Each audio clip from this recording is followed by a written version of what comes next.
Hey everybody, it's Jason Blaha here, and it's time for another Breakfast with Blaha, and I'm going to eat some Greek yogurt and chat with you guys a little bit about somatotypes.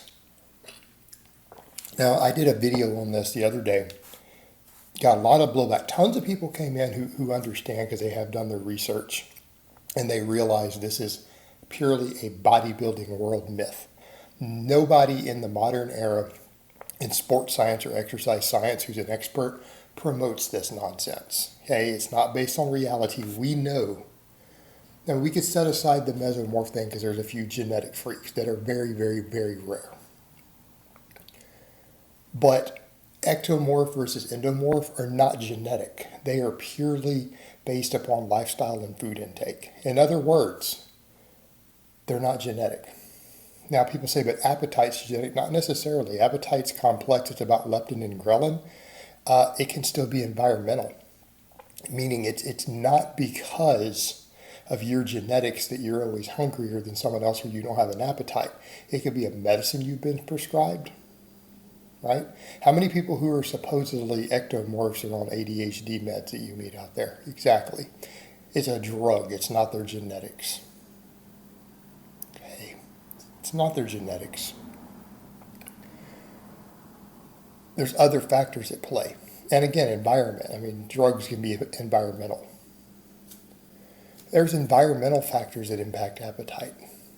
Again, they impact leptin and ghrelin. That's what we're dealing with. That is literally the difference, is appetite. So if you find it harder to gain muscle, it's because you don't eat enough.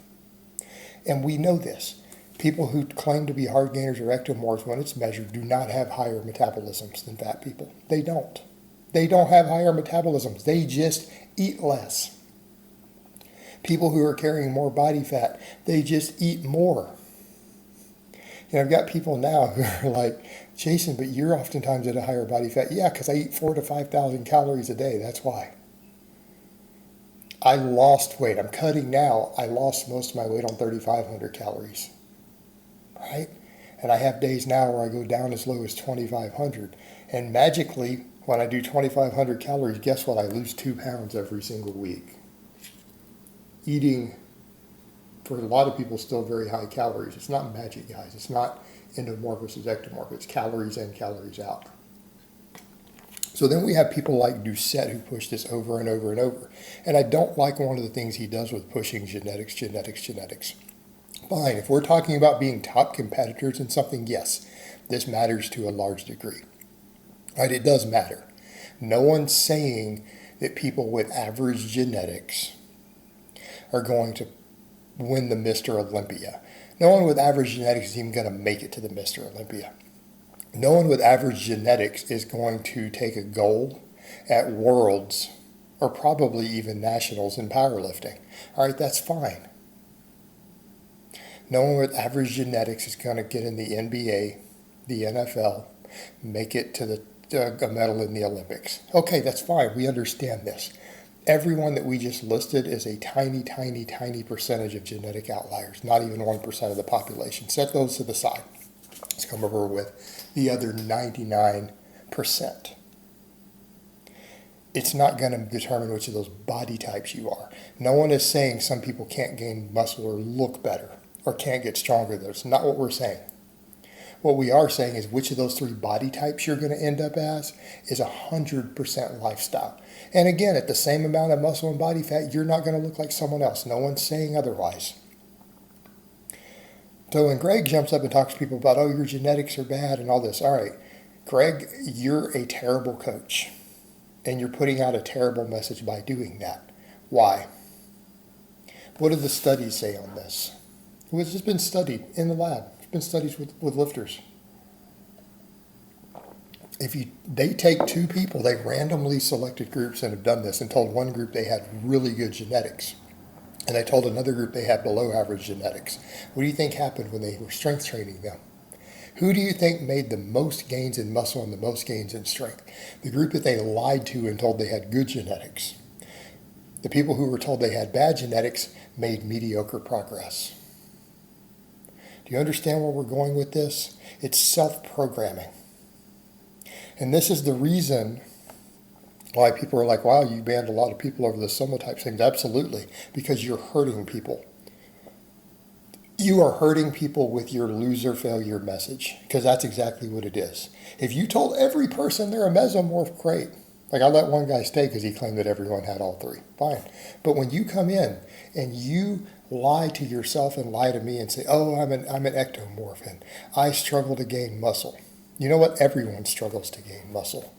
You don't eat enough. And the most ridiculous one I heard was someone say, well, ectomorphs have trouble gaining lean muscle compared to other people. No, they don't. No one gains lean muscle. What the F are you talking about? Nobody gains lean muscle. This is what I and all the good coaches and experts out there tell you guys all the time. You have to bulk and you have to gain a little body fat to gain muscle at a decent rate.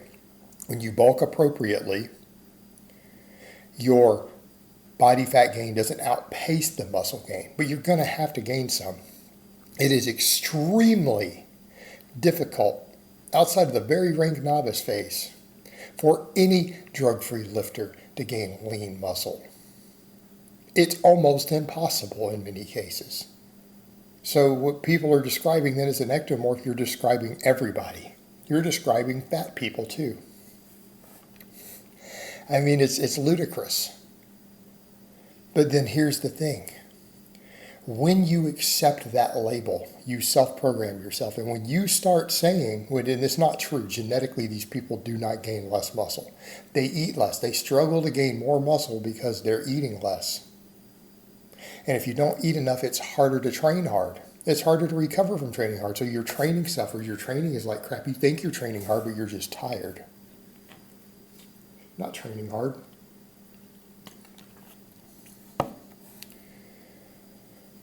Your training probably sucks in general. You might need to hire a coach at a certain point, get better programming. Because I turn hard gainers and ectomorphs, I put 25 pounds on them. It's not a problem. We adjust what they're eating. We give them appropriate diet changes and get their training dialed in. All of a sudden they gain 25 or 30 pounds in a year. Not their genetics. Hard gainers oftentimes create themselves by trying to eat clean all the time when they have a low appetite. Well, that's not going to work. If you're trying to eat a bunch of oats and brown rice and low fat and you don't have an appetite, you're not going to gain muscle. That's understood. You should know this. Those are foods for fat people, to help fat people lose weight. They're not how skinny people gain weight. You're making bad choices, bad lifestyle choices towards your stated goal. Fixable. But when you accept that label, you put yourself in there back over to that point of, oh, I have bad genetics towards this goal. All right, you have screwed yourself mentally. You now need a therapist. You don't need a coach. You need to go see a therapist now to tell you that you don't have the genetics that you think you do and to convince you that somotypes aren't real, because they aren't. But you've bought into it. And when you accept that label, you have destroyed your gains for the rest of your life because you've accepted it. And a good coach will push you out of it, like make you eat, make you do the workouts, and all of a sudden your hard gainer and ectomorph status completely disappears. It's gone. It's non-existent anymore, like magic. Because it was environmental. It was choices you made, not your genetics. Same thing with fat people. The moment you decide you're an endomorph, losing weight's harder for me. No, you're hungry. You have a higher appetite. And you possibly make bad food choices. Probably the combination. It's your lifestyle. That's it. You don't have a slow metabolism. That's been debunked. People who claim that don't ever have slow metabolisms. And the few rare ones who do, if you have a metabolic condition causing it, guess what? When you reduce calories a little bit, you still lose weight. You lose weight and body fat at the same rate that everyone else does on the same calorie deficit. Like magic. Because the laws of thermodynamics apply. You have to eat less calories. That's it. And if endomorphs were real, then what happened genetically in America all of a sudden? Did everyone get fat because our genetics changed? And why didn't this happen in all the countries we all came from to begin with? I mean, that's what people are saying. because most Americans are now endomorphs by this body type thing, that our genetics change. Meaning all of these countries we came from over the U.S. and immigrated here over time, did that combination create a fat gene somewhere that didn't exist in the other countries everyone came from? That's what you're implying, which is stupid. No, we eat a bunch of junk food. All right? We eat a bunch of hyperpalatable, calorically dense food. We eat too many calories. That's it. It's not genetics. And when you accept the label, it's harder for me to lose fat genetically, not because of my choices or because I'm hungry, because we can deal with that. We can fix choices. We can do things to adjust satiety, just like we do for the hard gainer. We can take fiber out of their diet and add fat to their diet. Magic. We can take someone who has a high appetite, we can replace fat in their diet with vegetables. See how easy that is? But it's not their genetics. And they lose weight just fine. They're consistent. But when you program yourself to believe that, you make it harder. You will create a self-fulfilling prophecy. And here's the issue. If you want to screw yourself and you don't want to now go get a therapist to remove this delusion you've created in your head, that you have these genes that aren't there,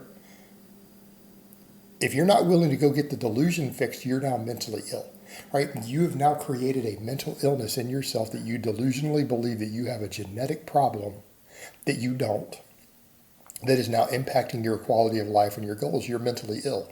You need help. And if you don't get help for your illness, I don't want you in my comments infecting other people, because other people still have a chance to get results. People who haven't labeled themselves with this stupidity still have a chance to make phenomenal results. You being allowed to speak to them and spread your stupid, ignorant ass mental illness that you've created is hurting them.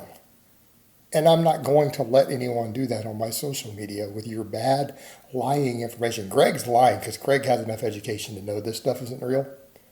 We know that. He's a lying piece of shit. That's what he does. Does it for money. And again, he's hurting everyone with, oh, your genetics are bad. Oh my God, Greg. You are hurting people's progress. And you can do that on your platform, but I'm not going to let your stupidity or your followers come to mine. I'm not going to let people who follow me have their results hurt with this nonsense.